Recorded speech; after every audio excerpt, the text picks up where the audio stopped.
Jika sudah sampai di rekening sekolah, sudah hijau, itu otomatis dana BOS tahap 1 tahun 2023 sudah masuk ke rekening sekolah masing-masing. Salam sejahtera, Assalamualaikum warahmatullahi wabarakatuh. Pada kesempatan kali ini saya akan berbagi informasi dan menjawab pertanyaan dari salah satu subscriber saya terkait dengan dana BOS tahun 2023. Sebelum kita lanjut, perlu saya ingatkan kepada Bapak, Ibu, dan teman-teman yang baru menemukan channel YouTube saya, jangan lupa klik tombol subscribe dan aktifkan lonceng di sampingnya, sehingga jika ada updatean video terbaru di channel YouTube ini, Bapak Ibu tidak ketinggalan informasinya. Nah, ini dia pertanyaan dari Ibu Riri, dan mohon maaf Ibu Riri, baru kali ini saya menjawab pertanyaan tersebut karena selama ini ada kesibukan yang harus saya selesaikan terlebih dahulu. Dan pertanyaannya seperti ini. Kenapa ada tahap 1 gelombang 1, tahap 1 gelombang kedua, dan seterusnya? Nah, ini adalah pertanyaan yang sangat menarik yang akan saya bahas dalam video kali ini. Sebelum saya menjawab pertanyaan tersebut, perlu Bapak Ibu mengetahui dan mengecek apakah Bapak Ibu masuk dalam gelombang keberapa untuk dana BOS tahap 1 tahun 2023.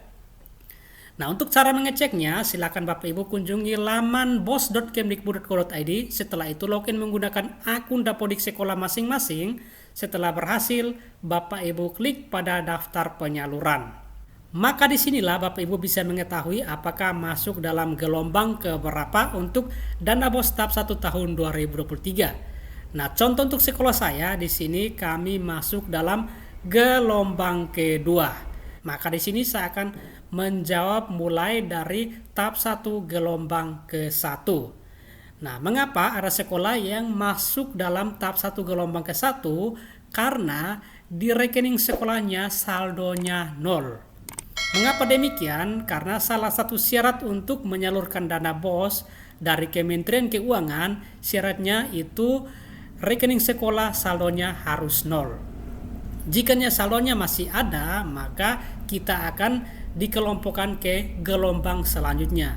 Contoh halnya seperti di sekolah saya masuk gelombang kedua karena di rekening sekolah kami masih ada sisa saldonya.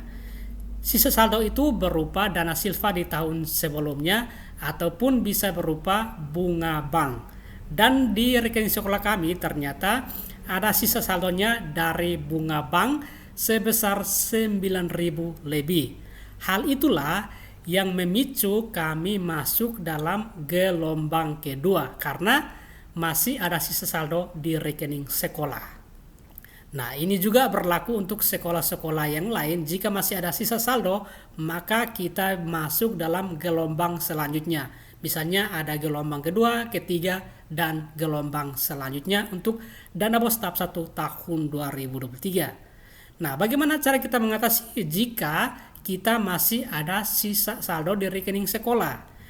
Nah, caranya Bapak Ibu bendahara BOS datangi bank tersebut untuk menarik saldo tersebut. Setelah itu Bapak Ibu store kembali ke kas daerah masing-masing sehingga rekening sekolah Bapak Ibu benar-benar saldonya kosong, sehingga dari Kementerian Keuangan bisa menyalurkan dana BOS ke rekening sekolah Bapak Ibu masing-masing sesuai dengan gelombangnya.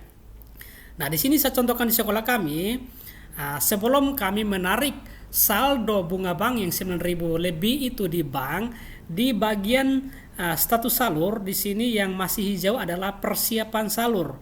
Sedangkan yang proses salur Kementerian Keuangan, proses salur KPPN dan salur rekening sekolah ini masih berwarna abu-abu.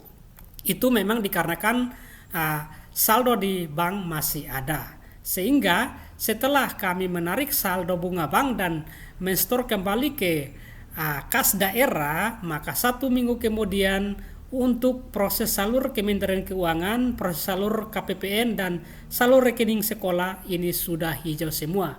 Jika sudah sampai di rekening sekolah sudah hijau, itu otomatis dana BOS tahap 1 tahun 2023 sudah masuk ke rekening sekolah masing-masing. Itu udah otomatis.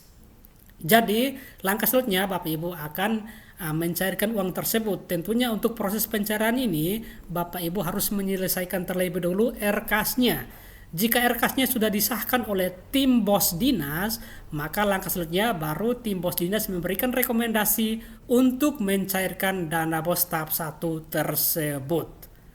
Nah, ini berlaku untuk jenjang SD dan SMP. Sedangkan untuk jenjang SMA dan SMK itu urusannya di provinsi. Tetapi untuk SD dan SMP itu urusannya di kabupaten masing-masing. Oleh sebab itu, ini adalah informasi dan sekaligus menjawab pertanyaan dari Ibu Riri. Sekian informasi, semoga informasi ini bermanfaat.